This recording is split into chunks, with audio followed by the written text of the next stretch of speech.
지난주 한 주 수양회 잘 마치고 돌아왔습니다. 참여해 주신 분들, 또 참여하지 못했지만 기도로 동참해 주신 모든 분들께 감사드립니다.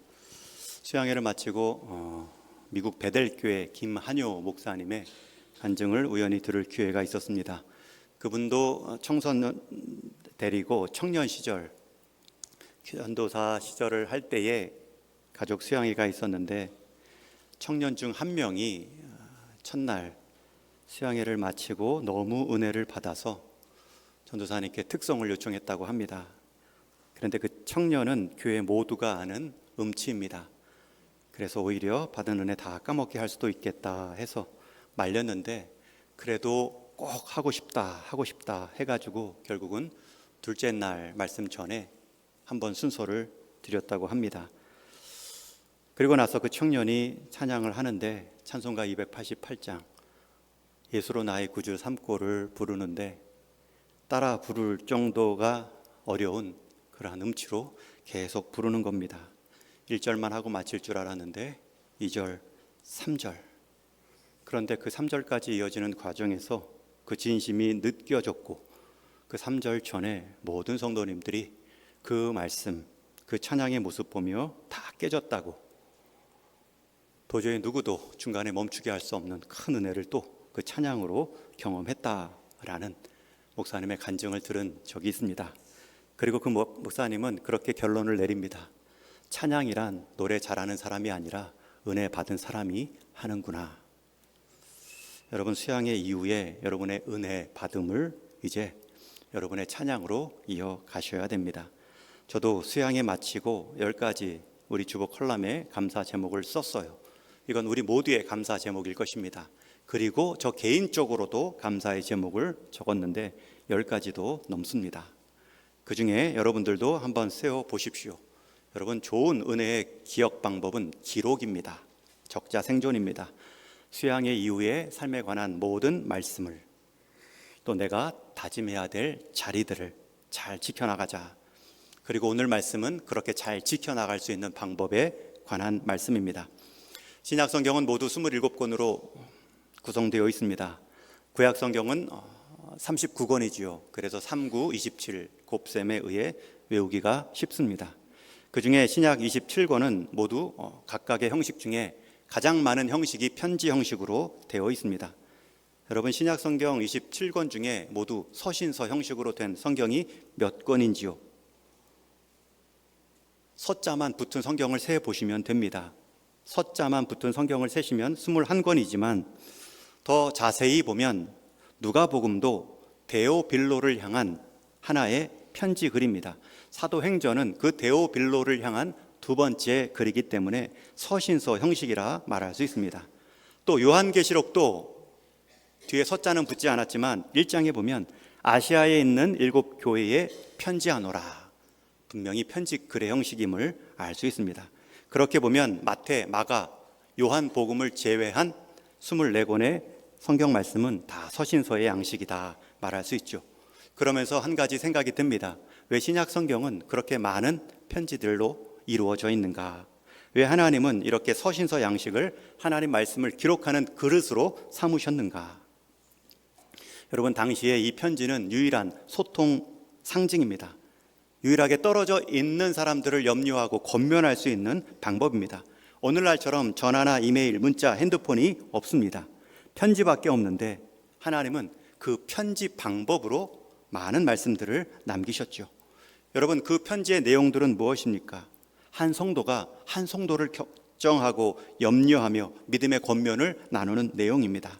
한 성도가 공동체를 향하여서 복음을 풀어쓰기도 하고 그 복음의 능력이 이러합니다. 자기 간증을 겉들여 쓴 사람의 글이지만 성령의 감동으로 그 마음을 받으셔서 하나님은 하나님의 뜻을 담은 말씀으로 우리에게 선물해 주셨습니다.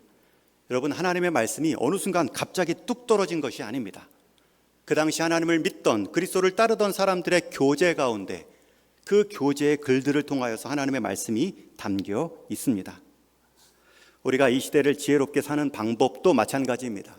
내가 갈림길에 섰을 때, 내가 문제 앞에 섰을 때 하나님의 뜻은 무엇입니까? 한 번에 뚝 떨어지듯이 알려주십시오. 하나님은 그렇게 우리를 인도하지 않으시지요. 그 이전에 성도 간에 기도하게 하십니다. 성도 간에 교제하게 하십니다. 성도 간에 하나님 말씀 묵상하고 은혜 받게 하시고 나누게 하십니다.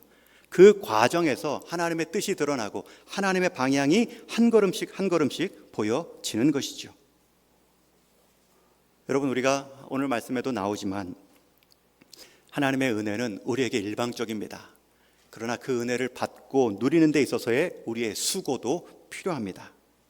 오늘 말씀에서는 사도 바울이 디모데에게 목회 동역자이자 영적으로 낳은 아들 그 디모데에게 당부와 권면을 주고 있습니다. 그런데 이 디모데 후서는 사도 바울이 남긴 13 서신 중에 마지막 서신입니다. 성경학자들은 이 서신을 남기고 사도 바울이 로마에서 순교했다 말하죠.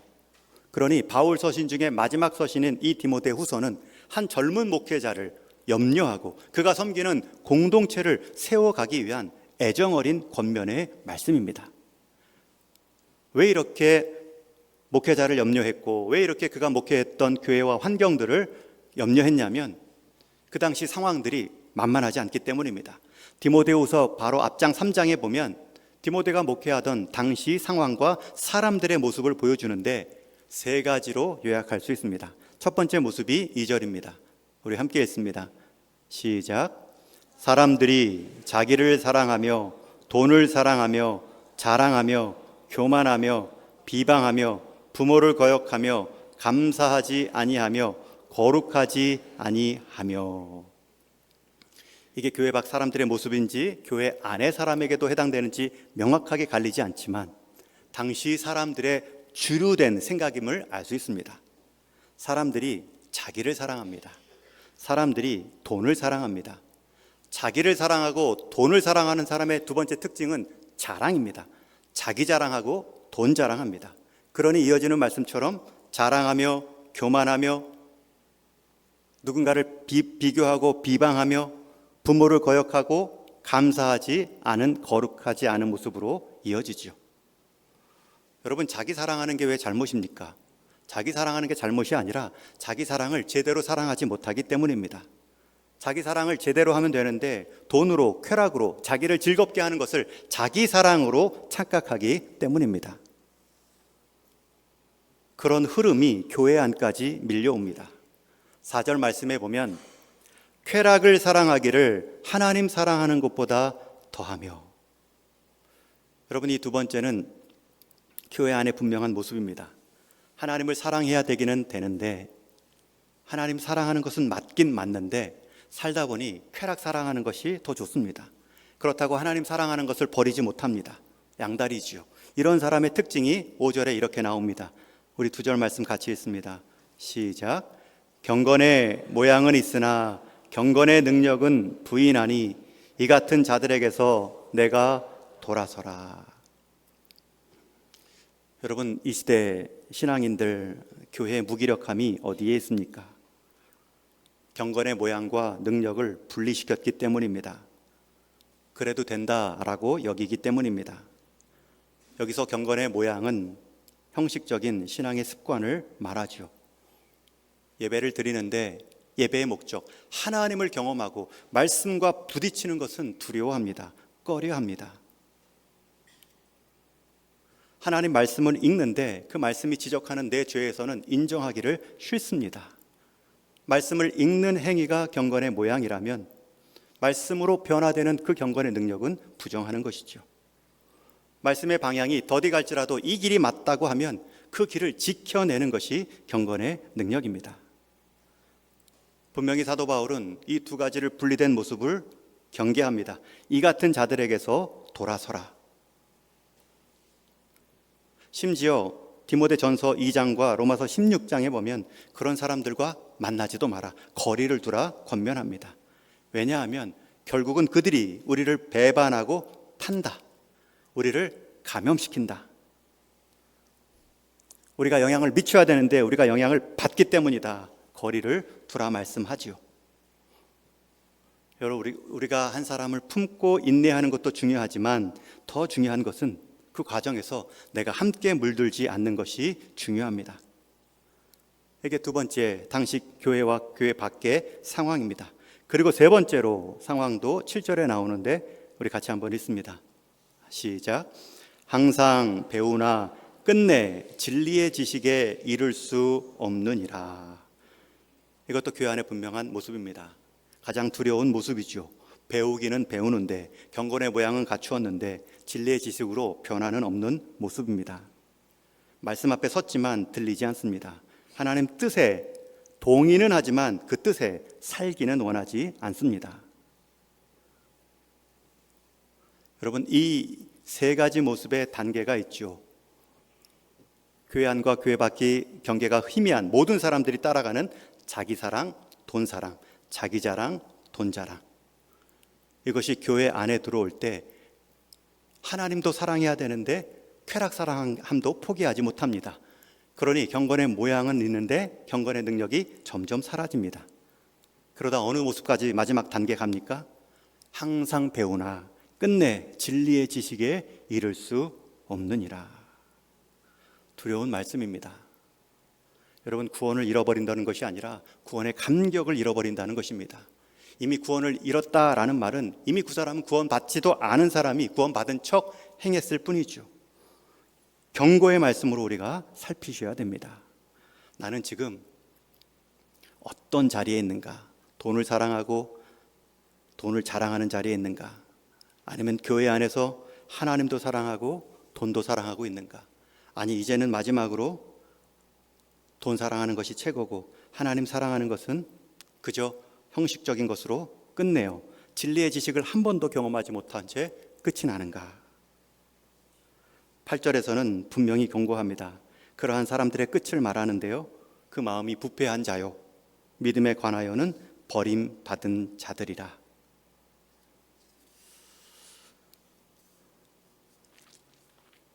사도 바울은 성도들이 그러한 과정에서 경건하게 살 때에 분명히 당할 수 있는 일을 12절에 예고합니다. 여러분, 얼마나 힘들겠습니까? 교회 밖은 자기 사랑, 돈 사랑, 교회 안에서는 돈 사랑, 하나님 사랑, 심지어 하나님 사랑을 떠버리고 믿음의 파산한 자로 남아있는 사람, 그런 상황에서 경건하게 살고자 하는 사람들이 당하는 일이 12절에 오늘 본문에 이렇게 기록합니다.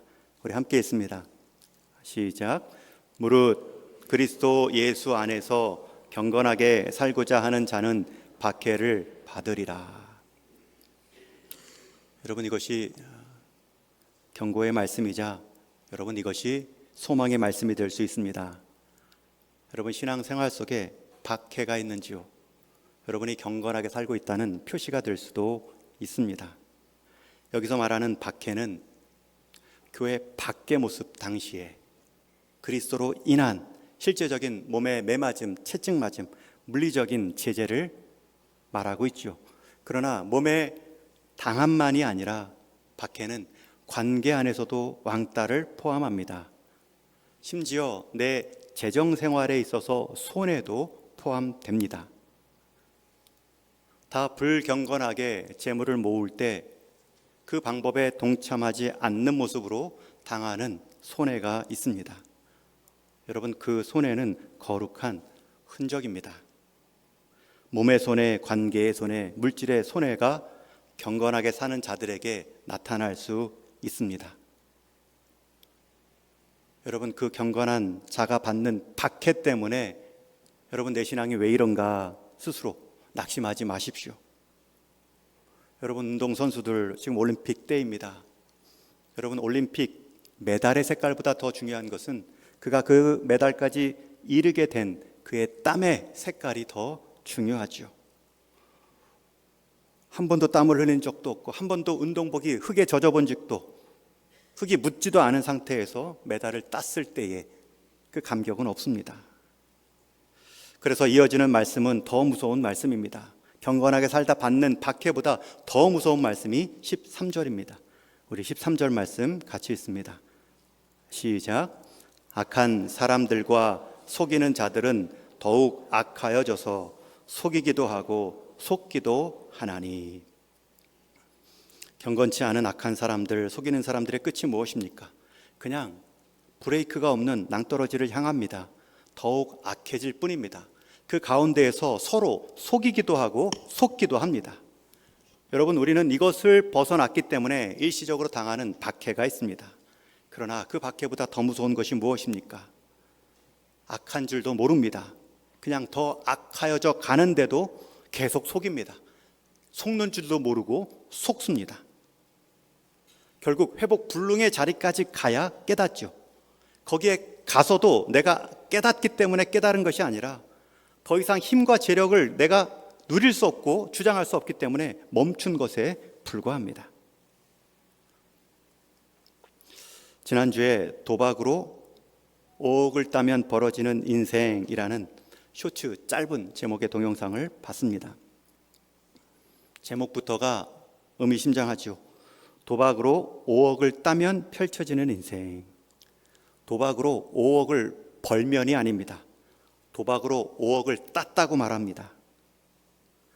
일주일 만에 카지노에서 5억이라는 돈을 딴 사람이 있습니다. 여러분, 그 땄을 때 얼마나 순간적으로 기뻤을까요? 행복했을까요? 상상할 수도 없는 돈을 일주일 만에 땄습니다. 처음에는 날아갈 듯이 기뻤겠지만 동영상의 그 강사 심리학자는 그것이 불행의 시작이라고 말합니다. 그것이 불행의 시작인 줄을 그 당사자는 모른다고 지적합니다. 그렇게 5억을 딴 사람이 카지노에서 일상으로 돌아옵니다. 그런데 더 이상 일상의 작은 행복이 행복으로 느껴지지 않습니다. 열심히 한 달 일해서 나온 월급이 크게 의미가 없습니다. 일주일 만에 5억을 벌어보았으니 눈에 안 차고 기별도 없습니다. 친구들과 소소히 나누는 대화, 식사가 흥미가 없습니다. 맛이 없습니다.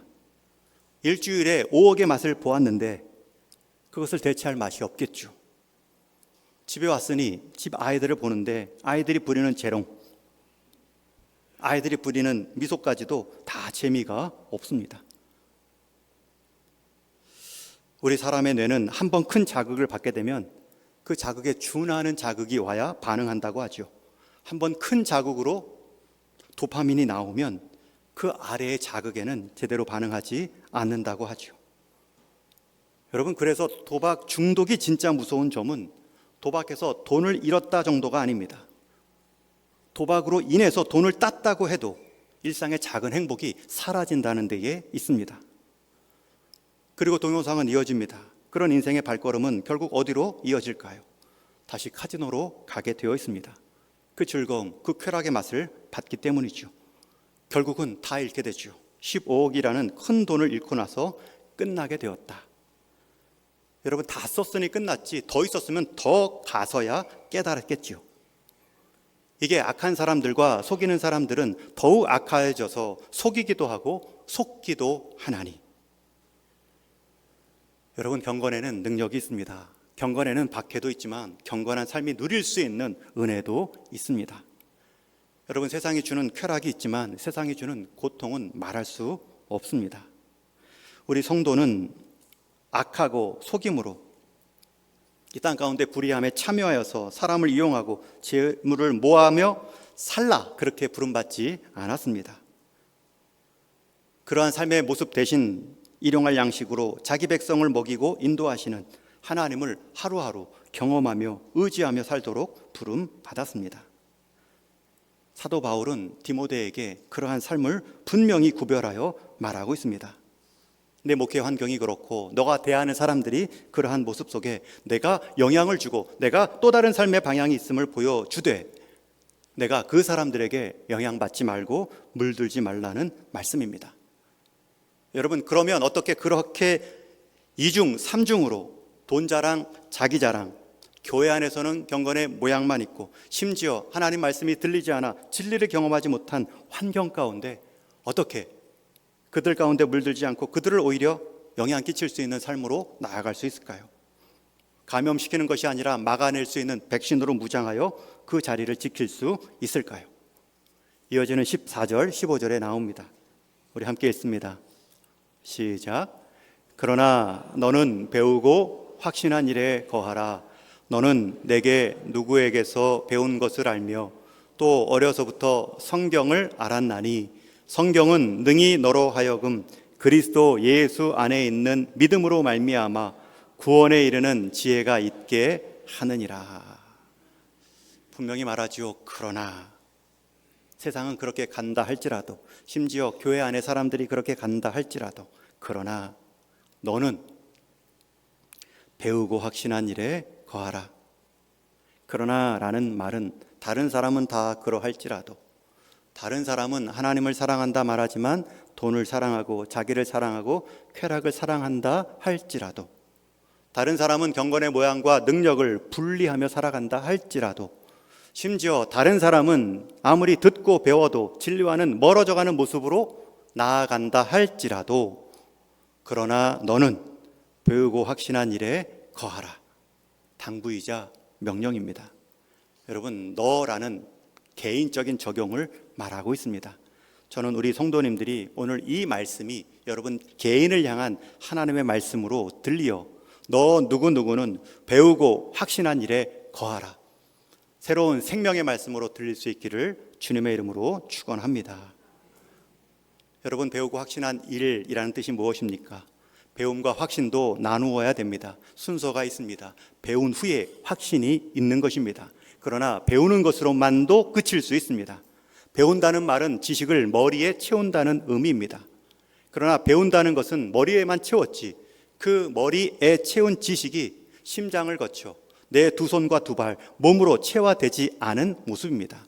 그래서 너는 배우고 확신했다라는 말이 이제는 내가 순종하여 내 몸을 통해, 경험을 통해 내 몸을 채우고 순종으로 이어가라는 뜻입니다. 여러분, 우리는 하나님의 말씀을 머리에만 채울 수가 있습니다. 동의만 할 수 있습니다. 그러나 그것을 내 손과 발로 순종하는 데 멈칫할 수 있죠. 한 책의 저자, 한 사상가는 우리 인생에서 가장 먼 여행은 머리부터 손과 발의 여행이다. 여러분, 머리로부터 손과 발의 길이는 길어야 1, 2m입니다. 그런데 머리부터 출발한 그 지식이 순종으로, 행함으로 이어지는 손과 발의 자리까지는 거의 닿지 않는다. 가장 먼 여행으로 비유하고 있습니다. 사도 바울은 배우라라고만 말하지 않고 확신하라 강조합니다. 확신하다라는 언어적 의미는 배운 것 중에 내 것을 내 몸으로 체화시킨다, 삼는다라는 뜻을 갖고 있습니다. 배웠다고, 들었다고 다 내 것이 아닙니다. 벌었다고, 모아놨다고 다 내 돈이 아닌 것처럼, 의미 있게 쓰는 한에서만 내 돈인 것처럼, 우리가 지식을 배웠다고 해서만 다 내 지식이 아닙니다. 행함이 없을 땐 교만하고, 행함이 없을 땐 바리새인처럼 아는 줄로 하다 넘어질 수 있습니다. 저는 우리 동인의 성도님들이 하나님 말씀 배울 뿐만 아니라 순종하는 일에, 확신으로 나아가는 일에 세움받을 수 있기를 주님의 이름으로 축원합니다. 한 가지 더 단어가 나옵니다. 확신한 일에 거하라.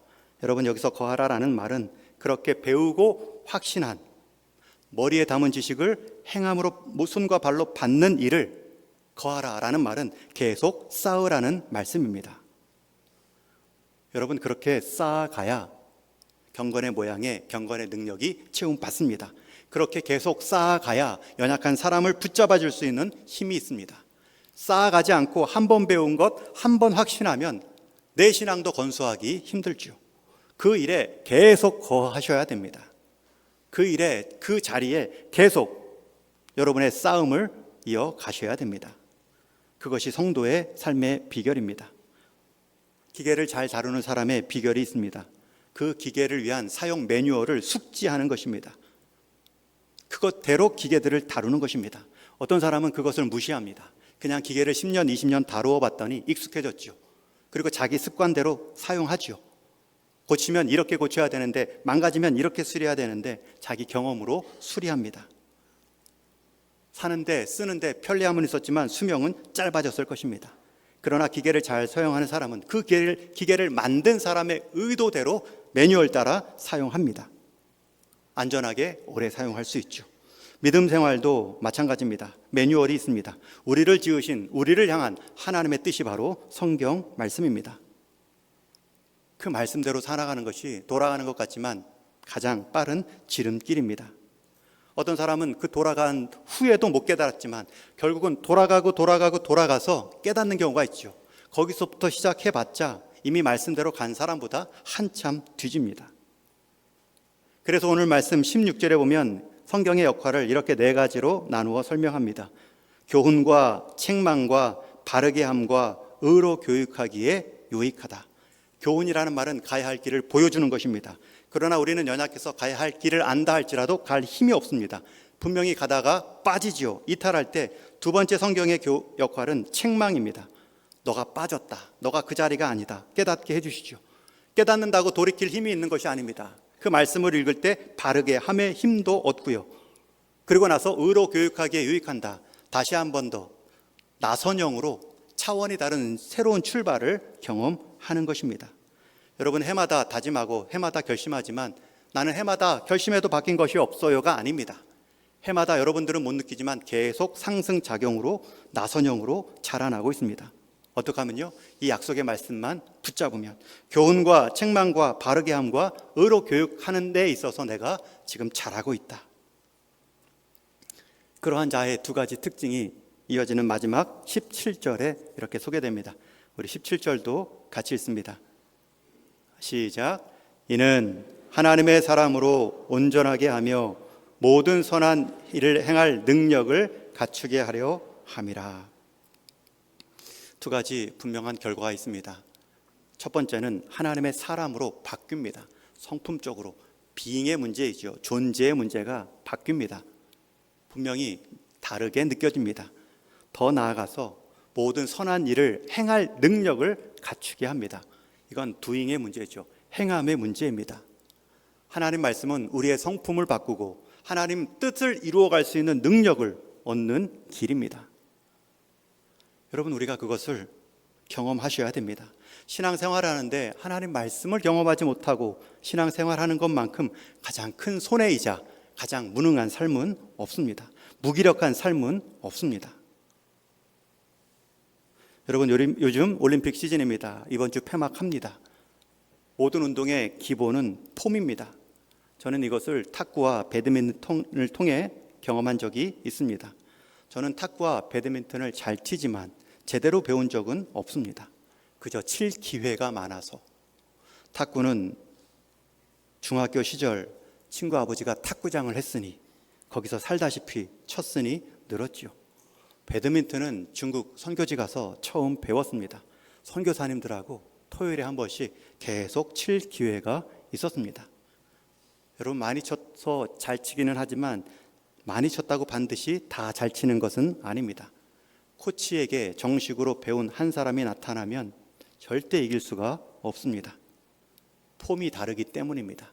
아무리 오래 쳐도 폼이 교정되지 않으면 실력이 늘지 않습니다. 그러나 단기간에도 좋은 폼으로 배우며 폼의 교정이 있는 사람은 실력이 금방 늘어납니다. 공부도 마찬가지죠. 시험용으로 벼락치기로 요령만을 터득한 사람은 정말 어려운 문제 만나면 못 풉니다. 그러나 원리를 알고 방향을 알고 차분하게 공부한 사람들은 창조적으로 문제를 바라볼 수 있는 힘이 있습니다. 우리 신앙도 마찬가지입니다. 신앙도 코치를 받아야 됩니다. 훈련을 받으셔야 됩니다. 그냥 나대로 경험대로 신앙생활하면 편합니다. 내 인생이 내가 매뉴얼이다 라고 말하면 빠를 수 있습니다. 빠른 것처럼 여겨집니다. 그러나 잘함 결국은 더딥니다. 신앙의 틀을 세우셔야 됩니다. 신앙의 기초를 다지셔야 됩니다. 그것이 하나님 말씀입니다. 아직 늦지 않았습니다. 신앙의 폼이 형성되면 그것을 바꾸는데 어렵지만 우리 초신자들, 우리 다음 세대들 하나님 말씀으로 내 신앙의 폼을 세우면 그것은 안전합니다. 하나님을 사랑한다라고 말했지만 우리는 나도 모르게 나를 사랑하고 세상을 사랑하는 일로 끝날 수도 있습니다. 그러나 하나님 말씀 앞에 선 인생들, 그것이 주기적으로 점검되는 인생은 다시 돌아옵니다. 그러나 돌아온 그 모습은 더 강해진 모습입니다. 이 땅에 하나님의 방법, 하나님의 기술은 그렇게 경건한 한 사람을 통해 하나님은 하나님의 살아계심을 보여주십니다. 제자 삼는 기술이라는 책을 쓴 제자 교육에 탁월한 목사님이신 리로이 아임스는 자기 책에서 이렇게 말합니다. 천사들 중에 한 천사가 하나님 나라에서 예수님께 물었습니다. 당신이 세상에서 시작한 이 구원의 일을 어떻게 마무리하시렵니까? 계속해서 어떻게 이어가실 계획이십니까? 예수님은 이 질문에 머뭇거리지 않고 나는 그 일을 나의 제자들에게 맡겼다네. 다른 천사가 또 묻습니다. 그 사람 제자들이 실패하면 어떻게 하시겠습니까? 예수님은 또 망설이지 않고 대답하십니다. 다른 계획은 없네. 나는 내가 택한 사람, 내가 택한 교회를 통해 일할 것이라네. 물론 상상해서 쓴 이야기이지만 이 이야기가 주는 메시지는 분명합니다. 성경적입니다. 하나님은 사람을 사용하셔서 하나님의 뜻을 지금도 이루어가고 계십니다. 그 하나님의 한 사람, 경건함을 담은 그 한 사람을 통해 하나님은 불경건한 시대에 경고를 하십니다. 그래서 이 세상을 향한 하나님의 무기는 경건한 사람입니다. 머레인 맥체인 목사님도 청년들에게 같은 말씀을 주셨습니다. 여러분, 공부하느라 힘드시죠? 미래의 진로로 염려가 많으시죠? 그러나 여러분이 한 가지 놓치지 말아야 할 것은 바로 여러분들의 경건함입니다.